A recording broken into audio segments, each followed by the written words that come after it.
Hello, my name is Willa Latham and I love antique porcelain. And today I'm going to show you an item that I love very much, and I actually just sold it. It's about to fly off to literally the other end of the world. I'll be a bit sad to pack it up, to be honest, but I love the fact that it's going to a loving home. And before it flies off, I'm going to show you.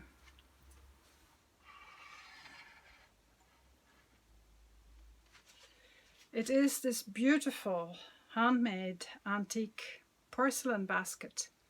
It was made in the 1770s by the Worcester Porcelain Company. And look, it's got a stand, and this is the basket, and that's the lid. And this is called a chestnut basket because in the 1770s, people enjoyed having roasted chestnuts for dessert after a big meal, and this was the basket that would be served in. And I'll show you, this basket has a perforated lid, and the point of that lid is that the heat could escape and the chestnuts wouldn't get all soggy while standing on the table. So it's a very clever item. Now, it's very beautifully made. There are very few of these around. You can see a lot of chestnut baskets without lids, but there's very few with lids. And to be honest, I've only seen two of these previously. There is one in the Victoria and Albert Museum in London, and there is one in the Los Angeles Museum, and both of those are very, very similar. They must be from the same period.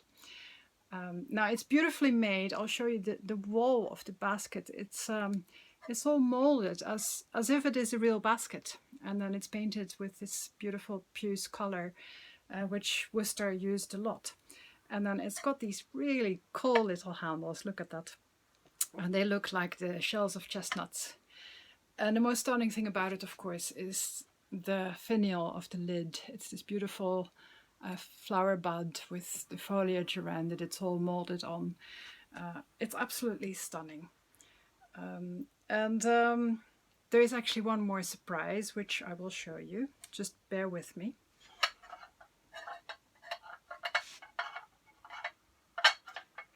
Sorry, I have to do this with my other hand.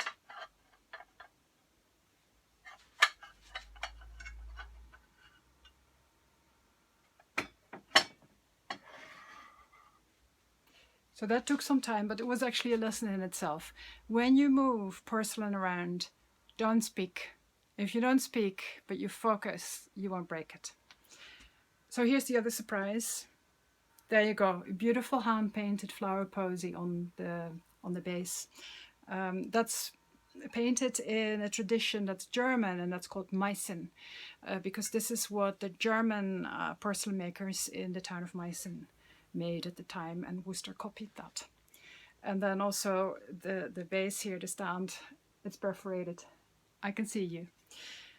So now you've seen this, there's one other interesting thing about this. You will see the color. It's not really white, it's a bit off-white. It's a bit grayish, creamish.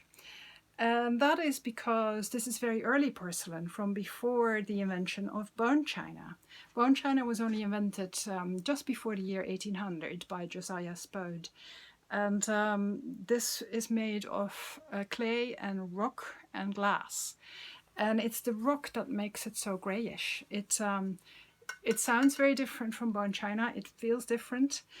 And it was also much more difficult to fire in the kiln. They had a lot of kiln failure, so a lot of these would never make it out of the kiln. They would just collapse, come out distorted, crack. And bone china made it much easier to make complicated shapes, and that's why you see much bigger items, more complicated items after the year 1800. But it makes you actually appreciate these items even more, because so many of them didn't even make it through firing in the kiln. So now you've seen this, just keep following me. I will keep making these videos and show you my most favorite items and tell you about their history and what's special about them. And you can find me at www.gentlerattleofchina.com. Hope to see you again. Thank you for watching.